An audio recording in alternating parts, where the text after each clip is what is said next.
Olá, historionautas! Tudo bem com vocês? Para quem não me conhece, eu sou o professor Rui Rocha Júnior. Eu venho da região do Grande ABC e estou morando em Americana há apenas 3 anos. Todavia, eu já descobri o quanto de história oculta essa cidade possui. Por isso, eu elaborei vídeos que tratam da história regional da localidade.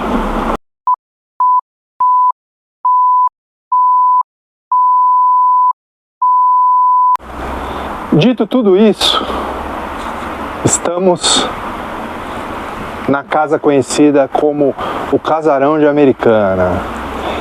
Muita história nessas paredes, um tanto judiadas, e infelizmente o poder público não dá o devido valor para a história. Eu convido agora todos vocês para acompanharem um pouco das questões que essa casa guarda como memória. E digo mais, tivemos sorte porque hoje está acontecendo um evento de capoeira, onde, se conseguirmos, vamos pedir para que os organizadores nos falem um pouco do seu projeto. Vem comigo aqui na Curva da História.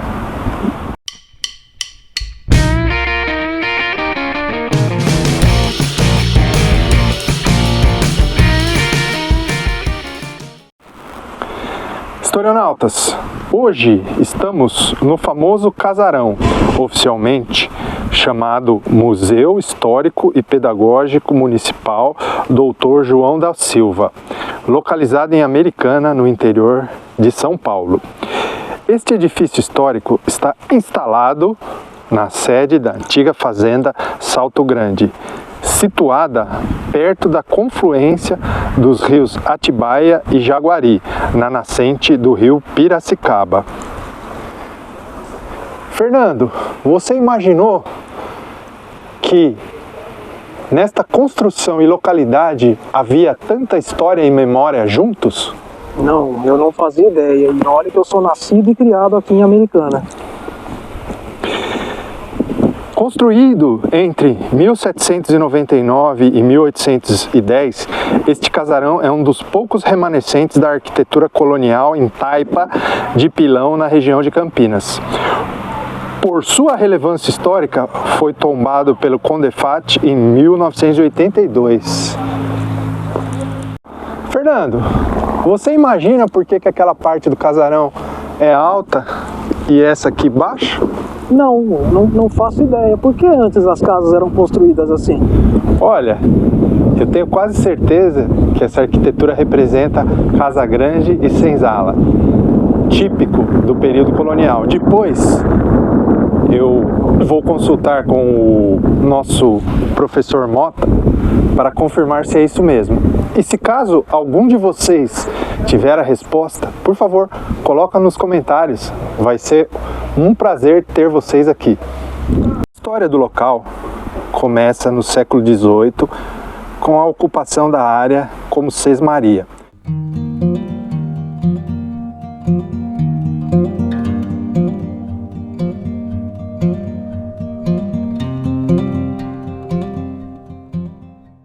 Possivelmente de Domingos da Costa Machado, um pioneiro entre Campinas e Piracicaba.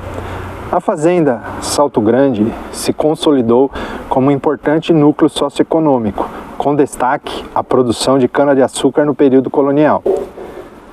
O museu, ele preserva um acervo valioso com cerca de 5.000 peças, incluindo documentos, fotografias, móveis antigos e objetos históricos que relatam o desenvolvimento social e econômico da região, do século XVIII até os dias atuais. Como eu disse no começo do vídeo, nós estamos aqui com uma pessoa muito importante, a Silvia Mota. Ela vai nos falar um pouco desse evento maravilhoso que está acontecendo aqui. Silvia, prazer. Eu sou o professor Rui. Tudo bem? Tudo bem, e você? Seja bem-vindo. É todo seu. Então, hoje nós estamos aqui no seminário da Capoeira Patrimônio, né? É um evento realizado pelo Ponto de Cultura Associação de Capoeira Mota, com parceria com o coletivo Salvaguarda, né? Então, hoje a gente está no anexo do Casarão, que é localizado o Centro de Memória Dionísio de Campos, né? Que é uma ocupação cultural com parceria com a Secretaria de Cultura, que a gente utiliza o espaço para trazer o protagonismo da história negra na cidade e, em especial, nesse espaço sagrado. Foi contada a história de quem habitou, dos colonizadores, mas não contou a história de quem contribuiu verdadeiramente com a construção da história de Americana, né? Então, a população negra ocupa esse espaço pensando exatamente em trazer protagonismo para a história dos silenciados que aqui contribuiu à história não só de Americana, mas acho que da região toda. Lembrando que Campinas foi a última cidade a ser abolida a escravidão e a gente ainda precisa estar nos dias de hoje tentando combater esse mal que nos assola dia a dia, que é o racismo. Como vocês viram, a Silvia nos trouxe elementos de reflexão muito importantes. Eu vou fazer algumas perguntas aqui, não sei se ela terá as respostas, mas será interessante. Silvia, sobre a estrutura dessa casa, você saberia dizer alguma coisa dessas duas partes, essa maior, a outra? Olha, nós temos o processo assim, hoje agora, nesse momento, você pode estar conversando com o historiador, com o Mota, que ele passa todo esse pedaço, eu faço a parte pedagógica do Centro de Memória, e aí eu acho que é melhor ele trazer mais dados para você. Legal. Que aí ele traz dados desde a construção, quanto tempo demorou para se construir todo esse território, então acho que os dados vão ficar muito mais precisos e eficazes para você nesse momento. Bacana. Silvia, você nos mostraria lá o seu espaço? Vamos lá. Está acontecendo uma oficina na sala do lado, que eu vou te mostrar as salas, só que aí é importante frisar que nesse momento a gente não vai poder gravar para estar falando, porque vai estar tendo uma oficina do lado, tá bom? Tá. Vamos lá. Aqui nós temos a exposição com os mestres do mestre Fabiano, que é Descolonizando o Saber, né? Eu acho que é importante a gente fazer a questão trazer essa questão de trazer autores negros para esse contexto da história. Então a gente tem hoje o mestre Fabiano, que é um norte para a gente, que dá nossas orientações, que está sempre no nosso trabalho, um palestrante excelente. Então aqui nós temos os livros dele. Ali ao lado nós temos quadro do mestre Raça, e aí a gente vai entrar na sala agora, Dionísio de Campos. Agora, pessoal, nós vamos conhecer a parte de dentro do evento, mas nós não poderemos falar em questão de respeito ao trabalho deles. Esse é o Dionísio de Campos. Aqui tem a certidão de óbito. Ele é morador americano. Ele veio de África com 6 anos de idade. A gente descobre através dos inventários de uma família, com propriedade, e aí a gente começa a fazer o trabalho. Toda essa pesquisa foi dos historiadores do Carioca. Que legal. E aí aqui são tudo exposições. Aqui é a memória, né?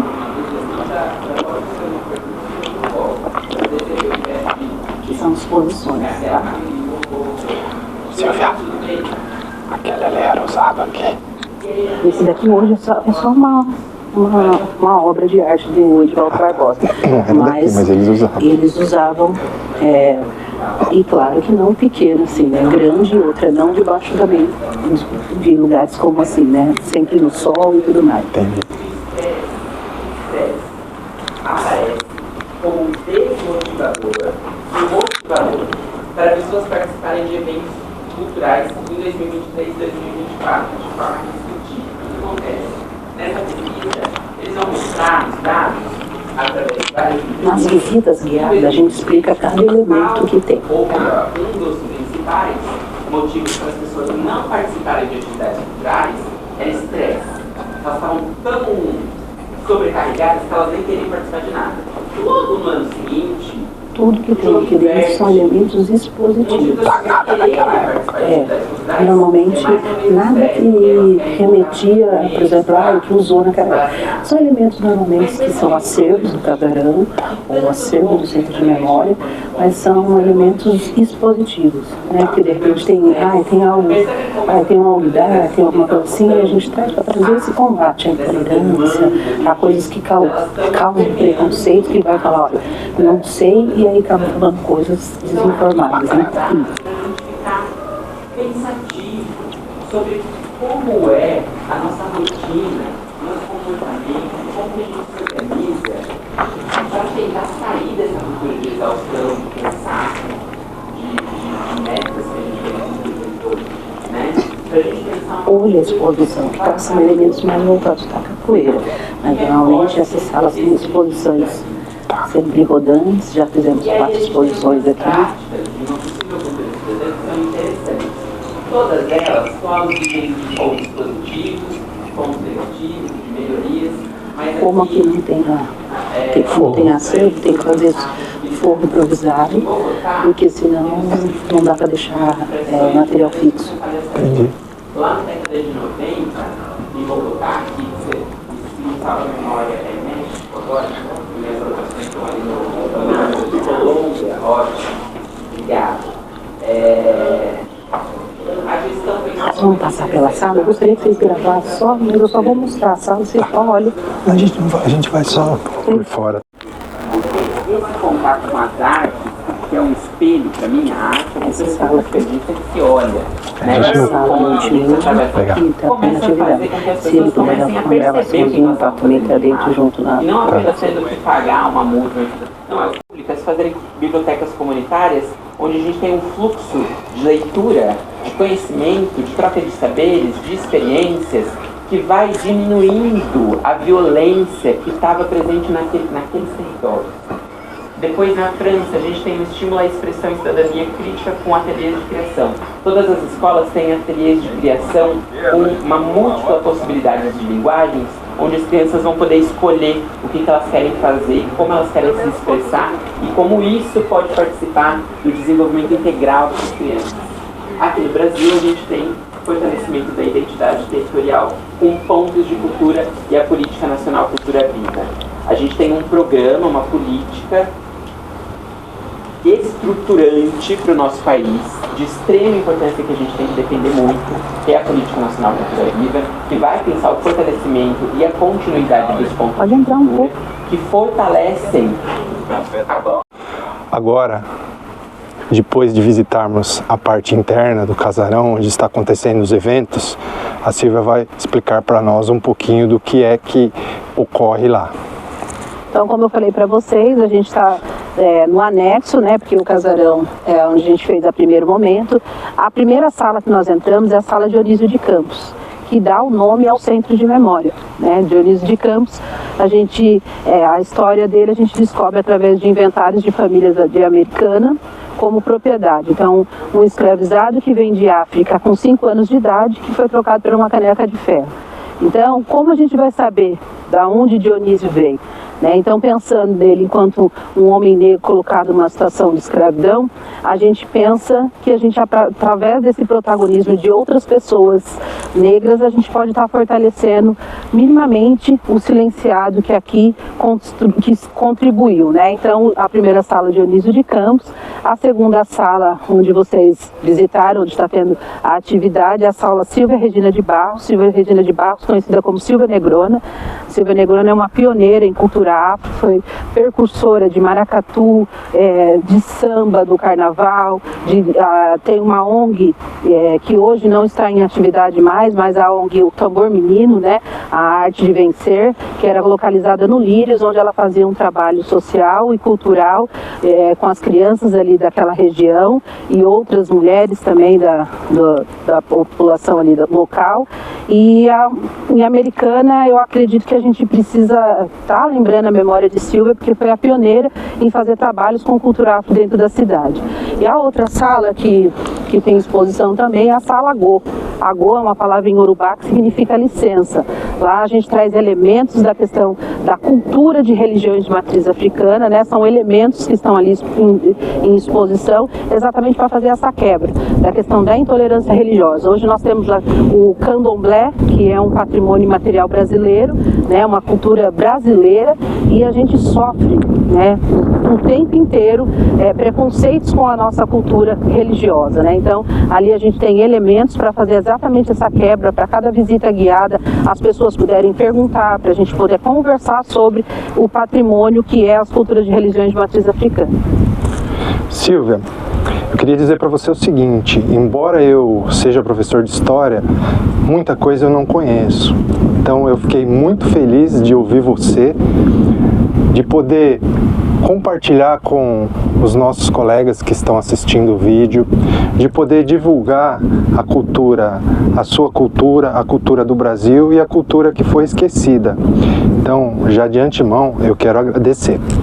Eu gostaria que você dissesse onde que a gente consegue encontrar vocês em Americana, em termos culturais.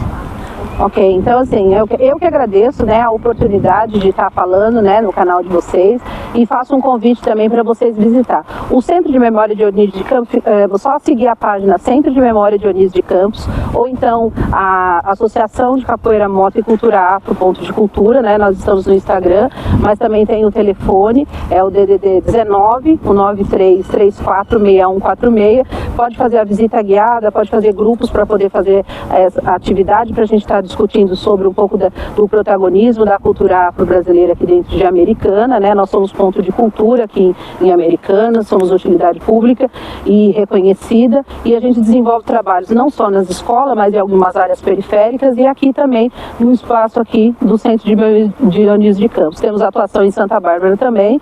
Então, assim, quem quiser praticar capoeira, quem quiser fazer roda de conversa, quem quiser conhecer um pouco mais da cultura afro, é só entrar em contato com a gente. Lembrando, gente, que a cultura capoeira é patrimônio brasileiro, é cultura brasileira, não é cultura só do negro. E outra coisa também que eu gostaria de deixar, aproveitar o momento e deixar a mensagem, que assim, vamos ser, todos nós temos que unir contra o racismo, né? A gente precisa entender que não é coisa da população negra, né? Quem sofre é a população negra. Então acho que está na hora da gente dar as mãos e combater esse mal que tanto assola o nosso país e o mundo, né? Então é isso, muito obrigada. Silvia, você esteve na curva da história e vocês são história. Muito obrigado, tá? Somos, obrigada.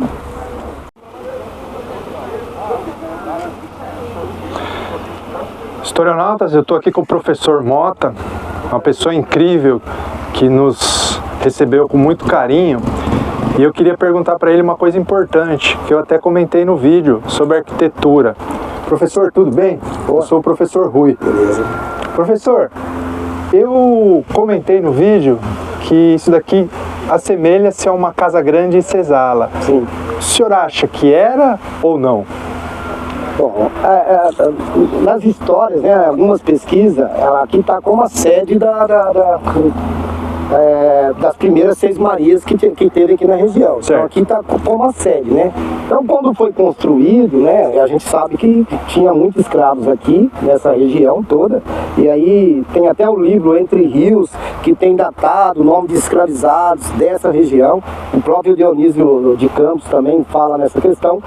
Eu não creio que aqui, dentro aqui desse território, tinha os escravizados, que eram os escravizados da casa, né, que trabalhavam, mas a moradia não era próxima, não. Eu acho, ao redor, eu acho que sim, que deveria ter muitos escravizados aqui ao redor. Agora, pela época das revoluções, aconteceu a Revolução Haitiana, várias questões no mundo inteiro, então eu acho que aqui, nesse processo, não tinha os escravizados. Certo. Professor, para não atrapalhar o senhor com seus horários, dá uma mensagem para os nossos companheiros da história sobre o seu projeto. Fica à vontade. Bom, a gente é capoeirista, nasci na capoeira, nessa cultura afro-brasileira, e a gente traz esse projeto para cá através da associação, que a gente é presidente, para trazer, além da história que contam, né, que aqui nos anos 90 contavam muito, que tinha escravizados, e os escravos ficavam aqui no anexo, e eu acho que não existia isso. Eu acho que por muito tempo colocaram essa história até para trazer as pessoas para cá. Entendi. No local que tinha escravizados, até tinha, mas não aqui. Aqui nesse território não. Agora no território todo sim. Não só escravizados, como os povos indígenas também. Sim. Tem uma história escrita com uma tribo Panhanguás, que fez uma emboscada para os bandeirantes aqui e teve uma chacina, tal, todo aquele ataque, e tem isso nos livros, né? A gente tem o livro Entre Rios, né, do grupo de historiadores do Carioba, que ele é fantástico, gente. Não só o livro, como o documentário que eles soltaram, ele é fantástico, que tem dados muito importantes para falar da história aqui desse território do Casarão. Joia. Professor, obrigado, tá? Obrigado eu.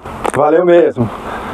Um abraço. Nós estivemos aqui com o professor Mota na Curva da História. Boa. Pois é, historionautas. Você de Americana conhecia esse local? Você da região sabia da importância desse local? Você sabia o quanto isso contribuiu para a economia e o crescimento da localidade? Pois é, talvez não. Mas se você conhece, coloca aí nos comentários. Mas se não conhece, eu convido você a conhecer. Principalmente para saber de onde você veio, quem você é e para onde pode ir.